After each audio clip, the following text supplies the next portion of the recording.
Hey everyone, today's overview and review video is on Oceans and the new expansion coming to Kickstarter soon, Legends of the Deep Sea.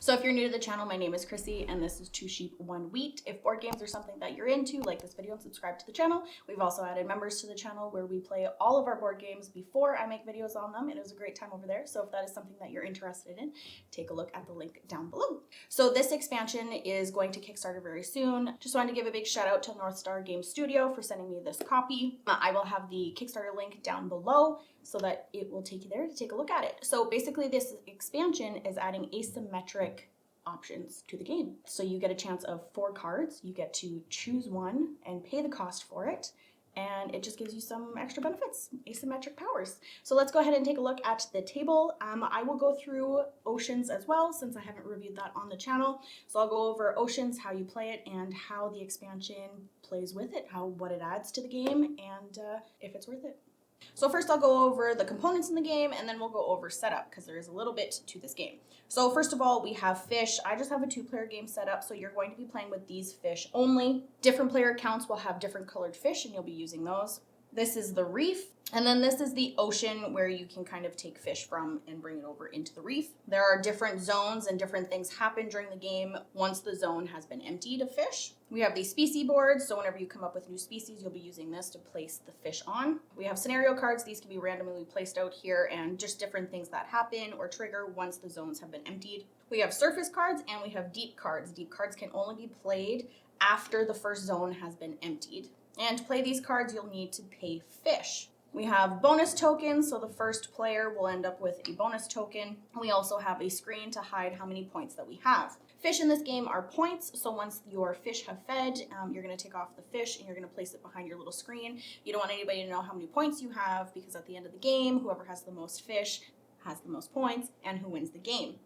How the game ends is when all of the fish in the ocean zones are all gone. That is the trigger to the end of the game. So you're just going to calculate how many fish you have, and whoever has the most is the winner. So let's go ahead and take a look at the setup now. So after the fish have already been divided up to 4 piles, they don't have to be as accurate. You can take some surface cards. You're going to look at the number at the bottom left and see the number here. That's how many fish that you're going to be taking. You're going to be taking 9 fish from the reef, and you're going to take 9 from the first zone, and we're going to add it to the 3rd zone. And then it would just get discarded.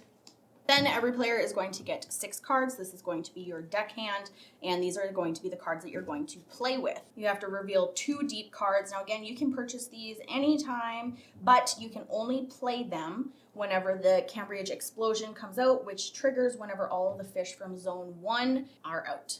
Then with the expansion now added, we get 4 legend cards, and we're going to draft these. You're going to pick one and pass it to the next player. Each player is going to end up with 4 cards. Now, just like the deep cards, you will need to pay the cost, which is either 1 fish, 2 fish, whatever you have stashed up here after you've played a couple of rounds. You'll be able to use those fish to pay for cards. Now, keeping in mind the fish are points. So these have all different benefits on them. They all have different costs. I have 3 2s and 1 5 in this hand.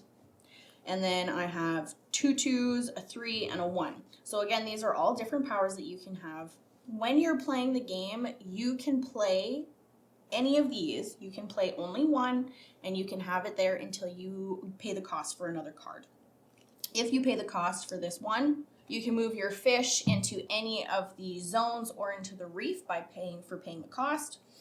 You can have one in front of you until you pay the cost to the next. You would only have to pay the difference. So if I was paying a 1 or if I was playing another 1, I wouldn't pay anything. But if I wanted to play a 2 cost card, you just pay the difference. So I would pay 1. Now the other one would go back into your hand and you would only have one of them in front of you at all times. As soon as you have enough fish to pay for it, you can play it down during your turn at any time. I'll go over all of the benefits later on once we go through your actions and kind of how to play Oceans first so that they make a little bit more sense. So first is playing a card. There's two ways to playing a card. You can either place it down in front of you as a trait, or you can discard it so that you can move fish around from the reef and the ocean. So it's basically moving it around because then the cards in the zones take effect. So if the zone 1 was removed, then contagious outbreak would take place. And this one basically is after a species overpopulates, adjacent species lose population to the reef. So basically that means that once it's overpopulated, the card is completely full and you'll need to lose some on here. So once you've discarded the cards, then you would just basically move the fish equal to the number, just like we did at the beginning, moving the reef and the zone 1 into the zone 3. So that is another way to play a card. This one, once you've played the card down here, now it's added trait into a new species that you've built, which is basically evolving. And then when you play a card down to discard it to move fish is migrating. Then we can go on to feeding. So now the circle here is green and it's feeding. You guys can't see this, but there is a green circle on the reef. So that indicates that you can take the fish from the reef and place it on here. So you would basically place 5 for here on this one. This icon here means that this fish cannot attack. You can attack in this game. A lot of the time when you're placing these cards down, they're going to affect cards that are species that are on either side of them. There are cards in here that have arrows that will tell you which way to attack or leech. Leeching is basically just stealing the fish from another species. So if I place that on here and we had my opponent with their own cards, I don't have anything to the right of me, but it would go around and it would basically leech off of this one if there are any fish on that species. Most of the time, these are going to happen at a specific time. The parasite happens before the feeding stage. So after you've played it out, your next turn, you'll be able to take this effect. So the next stage, feeding, like I said. So you could either feed from the cards and place that many number of fish onto your card, which would be foraging, or you can attack, like I said, with this one. Unfortunately, this one can't attack. But if that was the case, if you wanted to attack versus forage, then you would just simply pick an opponent or even your own, depending on the abilities on your species. Then you would attack and you would basically just take that number from that species. Then once you finish with the feeding phase, then you go into the aging phase. So now at this point, you need to have fish on your card so that you're able to age your fish, take them off, and place it behind your screen. And that's how you're going to be collecting points. Once you've aged, you can look at your cards, discard any that you want. Let's say we don't want this one, we'll discard it. You'll be able to redraw up to 6 cards in your hand. And you may, at this point, draw one of the deep cards, or you can choose from 3 face-down cards, adding it to your hand. Now, at all time, doesn't matter how many deep cards you have, you can only have 6 cards in your hand. So once that is done, then it is your opponent's turn. So there's a few icons in this game. We've already gone through feeding, or foraging, which is the green circle, and it's associated with the reef that has a green circle on it. We also have this blue triangle, which is gaining fish, not foraging for it, and that is a blue triangle, which is also a blue triangle on this for the ocean. We already went through attacking. This one just means that it can never attack. There are cards that have green circles, so that means that they can never feed. We also have cards that have this little yellow shell at the bottom. So this is basically, if anybody were to attack you, this is basically like a shield. They're not going to be able to take 4. Say the opponent had a card that had an attack worth of 5, it would only take 1 fish off. So those are basically the icons. We already went through the migration number here on the bottom left card. The bottom left of the card, we went through the arrows. But let's go through some of the wording that are on the cards. We've already gone through gaining. So once you play it and you are activating a species, so because you're going to have multiple species laid out and you can only activate 1 at a time. So, and you can only have 3 traits on a specific species unless you have a card that allows you to add a 4th one. So once you start up a new species, you're going to do the exact same thing, but you need to be careful because you don't want your species to die. All of your fish are going to age, not just the one species that you have activated for that turn. So if I place inking down, it's basically only to deter anybody from attacking you. If there are no numbers on the card, it's only ever going to forage for 1 or attack for 1. So in this case, if we're going to activate this one, it will have 1. In this case, it's fine because the Cambridge explosion hasn't been activated yet. So once you go through to your aging after it's fed, you're going to take 1 of each of your species off and add it behind your screen. Now, the next turn, if you don't activate this one, it will die because there's no fish on here to age. So you go through all of your actions, all 4 of them, whenever you do your turn. But the more species that you have, the more you'll have to pay attention to all of the traits that are on your cards. Because before this one feeds, it says before feeding phase, this one can leech 2 from the species to its right. So if this one had any fish on it, you would be able to leech it before you do your feeding phase. So you would just basically take it and place it over here, and then you would be able to do your feeding. So if this species during its turn would attack this species, then this one would gain 2 after it was attacked because of the arrow, and that's what it says. So there is those types of cards as well. This one here, it says may not be attacked or leached if there is population in the reef. So if there's still fish in the reef, that means that nobody's going to be able to attack this. And if a species with 3 or more attacks, then this fish would gain in the closest shark cleaner on either side. So if there is a shark anywhere near, it would be able to gain 2 as long as it was attacked with a 3 or higher. And even though that there are cards in here that are the same, they are technically still different for the migration number at the bottom left corner. There are also cards in the deck that says it may feed 1 additional time. So you'd be able to take an additional feeding time during your turn. So those are pretty much the more common ones. There's a lot of cards that are the exact same. For the surface cards, we can go through some of the deep cards. So this one here says you must have 1 extra, or you may have 1 extra trait, so that would be over 3 cards. May not be attacked by a species with less than 9, so that will protect your species. The grazer here, before your feeding phase, take 2 population from the reef. We have imposter cleaner, so this one after whale cleaner gains, take 1 population from each of them. Again, these cards you have to pay for, and using the fish that you've collected after whenever you age during your turn. This one is a high attack of 7. Overpopulation is scored instead of lost. So whenever it's overpopulated, you'll have to take off fish until you only have 5 remaining, and usually you would put it back. In this case, it would be gained, and this cost for this one is 4. So the better the card, the higher the cost it's going to be. This one gained 1 after a new species is created. A lot of these are going to help you populate, and which would essentially give you more points at the end if you have the more species and you have food on them so that they can age, so that the fish can come off and be placed behind your grid. May not attack a species unless that species has at least 7 population. Ignores the may not be attacked. Deep sea kraken may attack 1 additional time, which, you know, population from this each attack after the first goes directly to your score pile instead of on to your species that had attacked. So a lot of these, like I said, the higher the cost, the better that the cards are going to be. Kind of worth getting some of these out, and so that you're able to play them later on in the game.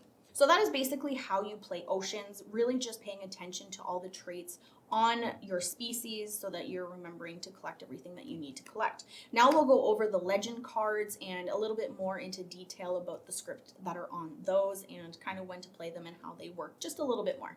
So once you've played the game a little bit, gone through a couple rounds, you're going to have some fish stored away for points. Again, this is how you're going to be paying for the deep cards as well as your legend cards. So you're going to have the 4 cards that you drafted between you and all the players. So these ones can come out at any time during your turn. There is no specific time that they need to come out. As long as you have the cost to pay for them, then you're able to do so. So coral drakes, this one is the cost of 2. So once you play it down, you would need to pay the cost of 2. Again, you can place this anywhere you want. All of your species get the following. So all of your species, however many that you have, now may attack the reef. So this triggers all bottom feeders. Instead of attacking another player's species, you'd be able to attack this instead. Which sometimes when you're attacking, say if you have something for attacking of 3, the other player only has 1 fish on their species, then you're losing out on 2. So if you can attack from here for higher amounts, because this is usually full, because you're really taking all of the fish from here whenever you do the migration and bringing it into the reef, because the game ends when all the fish are gone in here in the ocean zones. So that's kind of how you move the game along. So taking from here and adding them more would really be okay with this. So now whenever you say you don't want this anymore, something else is going on, if you downgrade, so you can only have one card here at a time unless you have the one specific legend card that specifically says that you can have more than one. There is one in the deck for that, so that is the only time that you can have more than one of these cards out. So once you want to replace it, you would take it off and you would pay the difference. In this case, I played a lower card, so you wouldn't have to pay the difference. This one, so back here, before your feeding phase, you may migrate up to 5 population from the ocean zone to the reef, which again, that's how the game ends when all the fish in the ocean zones are gone. That one would help progress the game a little bit more. If we wanted to go to this one, you would have to pay 1 fish because we went from a 1 to a 2. After any species feed, you may have one of your species take 1 population from the feeding species. So if your opponent took a feeding phase, you would be able to take 1 from the species and add it to one of yours. And it can be any one of yours that you choose to use. So then if we wanted to go from that one to this one, we would have to pay a cost of 1, and we can place it anywhere we want again. So this one, all of your species get the following. It would get a 2 feed, a 2 attack, a 2 shell for each species you have in play. So I have 2 species in play. So this would basically mean that each of my species could forage 4, attack 4, and would have a shell of 4. So I'll go through 4 more of these cards so that you can get a feel for it, and then I'll just kind of quickly go through all of the other ones that I have. Again, I'm not quite sure what this expansion is going to look like. I'm not sure if I got all of the cards from the expansion, but I'll go through everything that I have. But I just wanted to say that a lot of the times the traits, not the traits I guess on these, but the abilities on these legend cards are going to outweigh the cost of them. So if you're paying a cost for them, especially a higher cost, the reward is going to be a lot higher and will probably gain you more points, these fish that you're placing, more than what you've actually spent on them if they're good enough and you can use them multiple times. So we'll go through this one here. So all of your species get the following. After being attacked, an attacking species discard all population from the reef. Now this card will really move things along, because you wouldn't be able to feed anymore. You would have to gain if you didn't have those cards. You're really going to be using the migration for this card. So a lot of them will just kind of push you towards a certain way to play the game. The Dragon King, when taking population, you may distribute them among any of your species. So whenever you're taking population, really you can fill up any. That would really keep your species alive if you end up with some that don't have any population at all. So then we have this one. You may have multiple empire cards to add new empires. You must pay the full cost. So as long as you have this one out first, you can have all of your empire cards out. This one, Turtle Folk, all of your species get the following, which is 10 shield, which will help anybody attacking you. So the expansion that I got, not sure if this is everything coming from the expansion, but it did come with a lot of different cards. And again, all of these get shuffled. You're going to draw 4 for each player, and you'll be able to draft the cards. And so you'll mostly end up with cards that you want, I suppose. A lot of them are really good, high cost, low cost. There's not one in here that wouldn't really be effective for how you want to play. But again, the expansion really pushes you towards a certain way to play, which is nice because you'll have to play the game a little bit to even be able to afford to pay for these cards. So by the time that you start playing the game, you already know which direction you're going to go. And hopefully by using some of these legend cards, you'll be able to do really well in the game. So since this is really for the expansion, but I still wanted to go through all of Oceans to explain how you play the game and the setup for it so you can get a really full feel for how the expansion really helps with the game. So learning the expansion, really, like, there's not too much to the expansion. You're really just adding asymmetric powers to playing Oceans. I wouldn't say that this is a huge expansion. It's really only just adding one specific thing to this. Like really not that hard. Like you just read, there's not that much to learn how to play the game.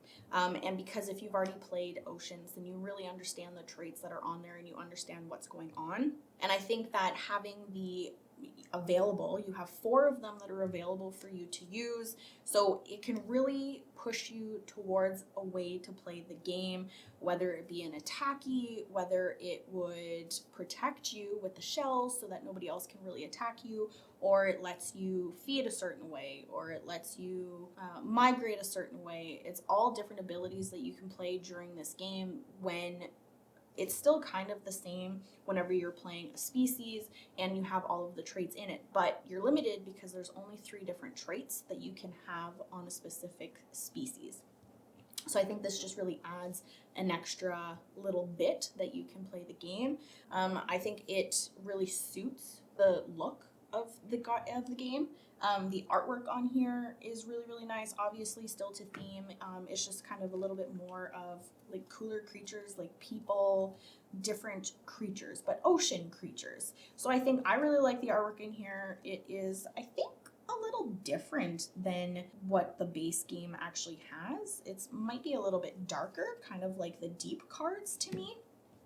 And just a little bit like the artwork style, I think, is just a little bit different. I'm really enjoying the artwork on here. Hopefully everything stays the same. I really like it. It really goes well with the theme. I always really did like the artwork in Oceans. I really, really like all of the abilities that are on those cards. I almost wish that you had more, like just divide the deck up between however many players, but I feel like that would get overwhelming, so I guess 4 is all right. And I do like that you can pay the difference instead of repaying for it. I also like that they stay out until you decide to change them. So if you decide to change up your method on how you're playing the game, then you would be able to. I wouldn't say that you absolutely need this expansion to play the game. I will say that.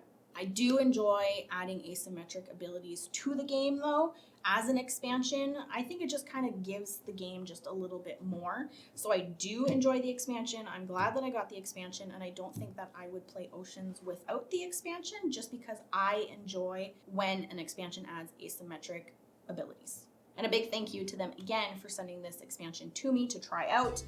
So if you're like me and you like asymmetric abilities added on to games, then definitely take a look at the Kickstarter. Again, that link is down in the bottom, so go ahead and take a look at that. And with that, I will leave you to the Kickstarter page. So I hope you enjoyed this video, and I will catch you next time.